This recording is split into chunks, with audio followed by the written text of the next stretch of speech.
আমাদের কেন্দ্রীয় সরকারের উদ্যোগে ও রাজ্য সরকারের সহযোগিতায় যে জনভাগিদারি স্কিম 2026-এর প্রোগ্রামের অংশভুক্ত হিসাবে জনজাতি গরিমা উৎসব জনজাতি ভাগিদারি উৎসব চলছে।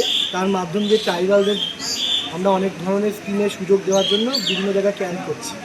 এর আগে সাগরদিঘি ব্লকে আমরা চোরদিঘিতে করেছিলাম, এবার আজকের থেকে বা কালকের থেকে আমরা গোসাইগ্রাম স্কুল থেকে করছি বা গোবর্ধনডাঙ্গা দিদি। এই উদ্যোগে আমাদের প্রধান ম্যাডাম গোবর্ধনডাঙ্গা দিদি প্রধান ম্যাডাম ও আমাদের গৌতম সোনারবাবু ওনাদের কি উদ্যোগটা খুবই উল্লেখযোগ্য। এবং এই প্রোগ্রামে আমাদের এনজিও পার্টনার হিসাবে কাজ করছেন সিমি, ওখানকার অরূপ মুখার্জি বাবু আমাদের খুবই হেল্প করেছেন।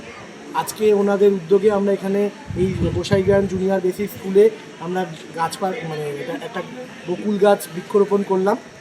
এটা আমাদের এই স্কিমের মধ্যেও ছিল যে প্ল্যান্টেশন।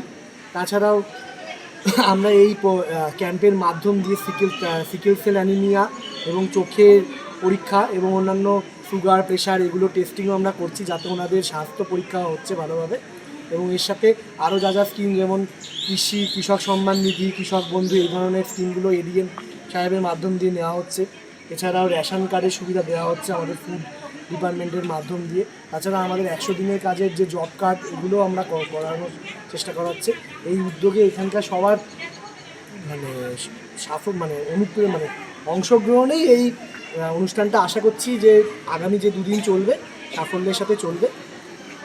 এই বলে শেষ করছে আমার।